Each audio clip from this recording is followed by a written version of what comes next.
illegal images of CSAM, child sexual abuse material, that aren't even real. Hello, I'm Richard Pyatt, and this is Legally Speaking. We've done podcasts before with our ICAC Commander, Sete Aulai, but we want to have another conversation with the Internet Crime Against Children Task Force because, unfortunately, their job keeps changing. The newest wrinkle, child porn that's computer-generated. Thanks for joining me, Sete. Of course. Thank you for having me. We spoke before about how ICAC was consistently busy getting more tips, exploring more cases, more explicit images, and blatant efforts to connect with a live young person. Are things getting worse? Are your numbers going up? How would you characterize the way that the issue is evolving? Yeah, it's definitely been going up as the years have gone on. Last year, the year 2023, we hit over 6,000 cyber tips. That's the highest it's ever been. And there's no signs of it slowing down.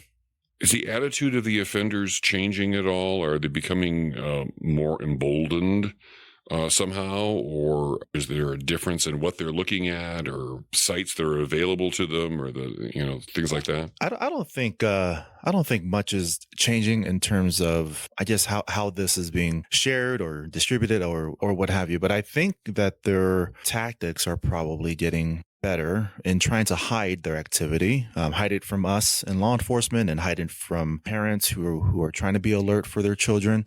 And so I would say that, and we always have to try to keep up with their tactics, predators' tactics, and then of course you couple that with the ever changing of technology. We just have to try to stay on our toes with all of that. Do these changing tactics make it more difficult to investigate it or to prosecute it, or both? Investigate, prosecute, and of course to catch these guys. Yeah.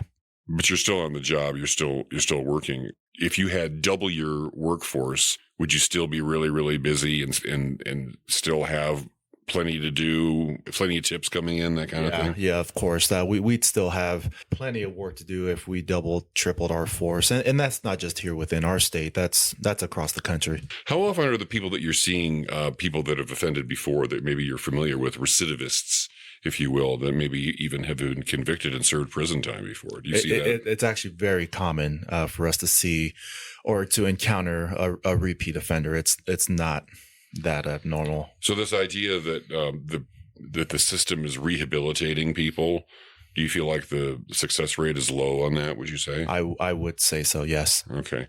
Well, that's a different conversation. I'm not trying to be provocative here, but it's just that I'm trying to get to the point that this issue is really, really difficult to crack. You don't even an arrest and a conviction doesn't stop people from engaging in this activity. Right. And unfortunately, with how we sentence in our state, it's not the best, to be quite honest with you, to be very frank. It's not the best. And so I know a lot of investigators in our state, they work their butts off to try to catch these guys, and they put long hours and long days into catching these guys. And then to hear the kinds of sentencings that they're getting, it's a blow to their efforts. It's also a blow to the victims with what they had to endure.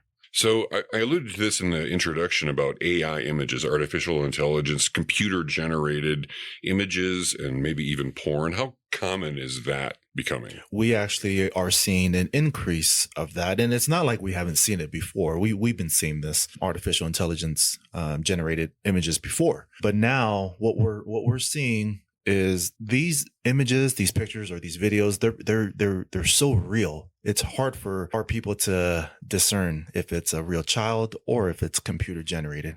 But like I said, we're seeing it more often. Is there a way that you can tell relatively quickly, or do you have to study it somehow? Or well, of course, we look at it for sure to see if we can get an idea there. But then we'll also compare the hash of that file of that picture. And when I say hash, it's the unique identifier of the picture.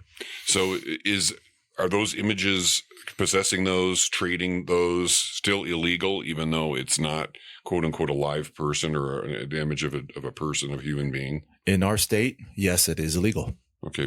And you also had experience with people with animation.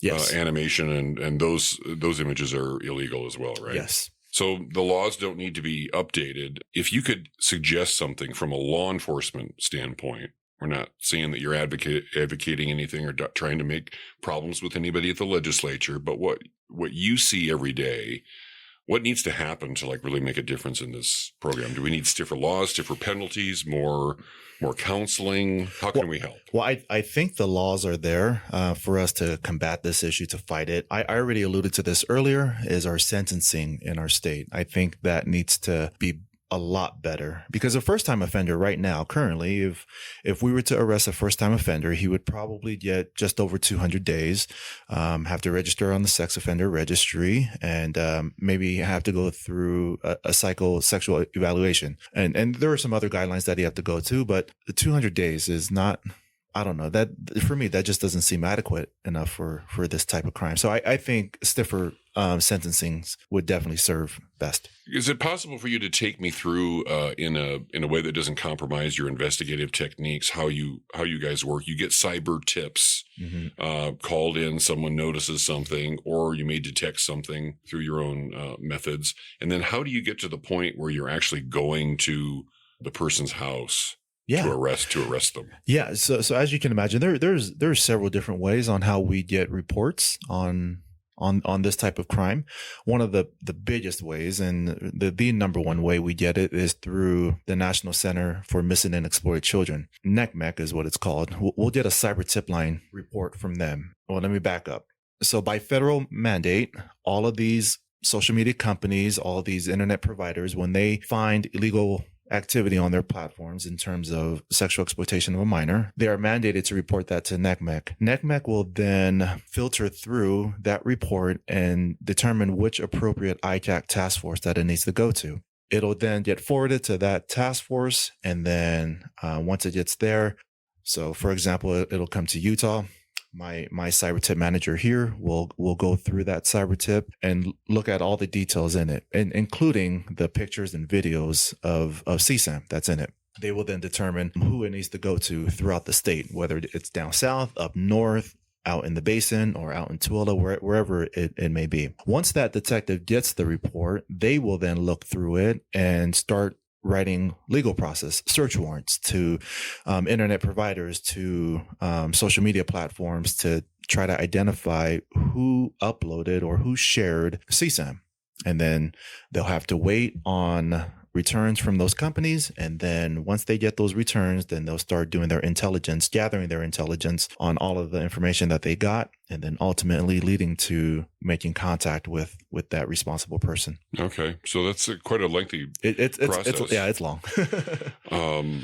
And the tips keep rolling in.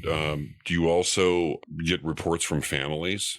We do. People that maybe a child has been victimized. We do. Yes, we do. And when I say that we investigate cyber tip reports, that's just the number one reporting that we get. We also do get family members, friends, citizens who recognize or who see this happening, and then they'll send in a tip line as well, or they'll file a report as well to our tip line, and then we'll carry out the investigation from there.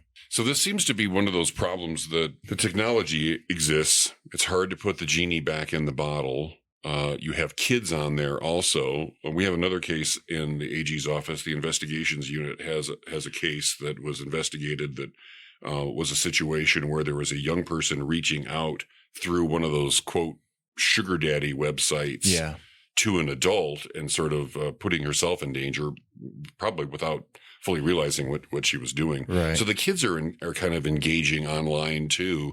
I guess the message that would occur to me is this isn't something that law enforcement can do away with on behalf of everybody in society. Parents are going to have to get involved in keeping track of what their kids are doing, what they're who they're engaging with online. Yeah, exactly. I think in terms of that case, children are just not understanding the consequences of their actions. When they choose to befriend someone online, or when they choose to send a message or a picture of themselves online, I don't think they truly understand the ramifications of that. And so it takes some education on everyone's part, not only us here in ICAC, but also with parents. Like you said, I think parents, we definitely need their help to educate their children on the dangers of social media.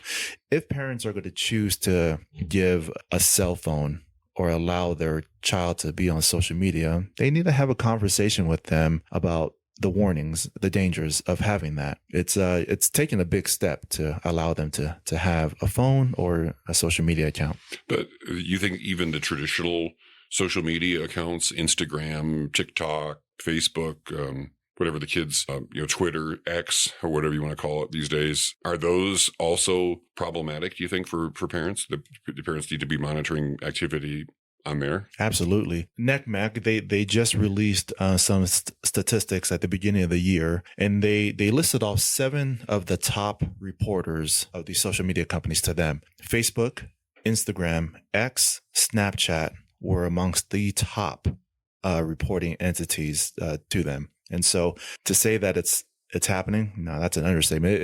It's definitely happening on those platforms. And let me just sort of ask this a different way. Do you think parents realize the dangers that are out there? I mean, if a kid comes up and says, "I'm just on Twitter, Mom," right, and saying it like that, a parent will be, "Oh, they're just on Twitter."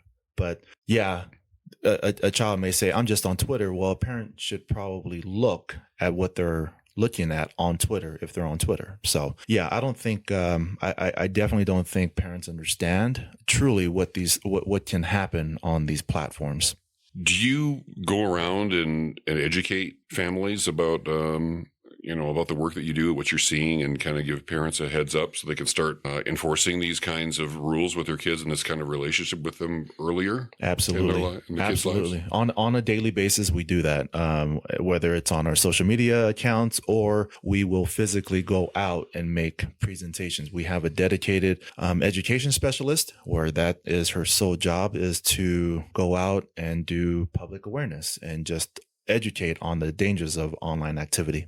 Okay, we spoke about AI. Before I close out, are there any other trends that we need to be aware of that you're seeing more of? Any kind of changes in the, there's sort of variations on the overall theme that continues on? Well, no, AI is definitely there. There's no doubt about that. But the other thing that I know my investigators are seeing is sextortion cases, where a child will send a picture, a naked picture of themselves, and then they'll get extorted for money. Financial sextortion is what we're seeing a lot of, and that not just within our state, but this is nationwide that we're seeing this. And so not just AI stuff, but we're also seeing a lot of sextortion cases. What can law enforcement, what can the justice system do about that? Prosecute the person that's extorting them? Does that happen frequently? Oh yeah. It definitely happens. And it's effective? Sure. Yeah, it is effective. Yes. Okay. All right. A lot of dangers out there, and not to freak everybody out, but this word to the wise: be aware for your kids' sake. Absolutely. Thanks for joining us today on Legally Speaking, Sete, and we'll talk to you next time. Thank you.